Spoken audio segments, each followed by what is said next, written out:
Lafim-baovao afa-tanteraka kosa indray Nomarihana tamin'ity androany ity tetsy-amin'ny efitranon'i Rado izay efitrano ao anatin'ny tranom-boky nasionaly ny androany Angano sy ny tononkalo nietsika ny tanterahana androany dia nanome lanja misimisy kokoa ny hanandratana indray ny kolon-tsaina ireo. Angano, tononkalo, zavakanto ary indran'ny teny, anja tononkalo, fitantarana Angano, io no loha-hevitra nentin'ny Ministeran'ny kolon-tsaina sy ny asa tanana nanamarihana ny andro maneran-tany ny Angano sy ny tononkalo.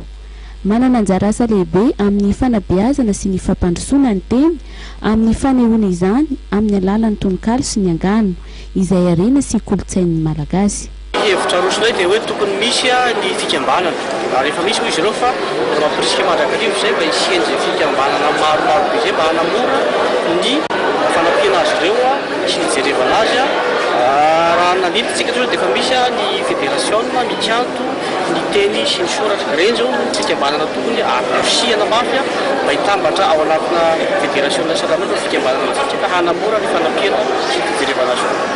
Misy ny vina sy ny tetikady entina hamelomana indray ny kolon-tsaina malagasy entin'ny ministra ny kolon-tsaina sy ny asa tanana mpisolo toerana. Dia raha tsika mahafantatra fa misy zany amin'izao fotoana izao ny vinavina manomana an'ireo tetika rehetra entina manatsara sy mamelombelona indray ny kolon-tsaina malagasy.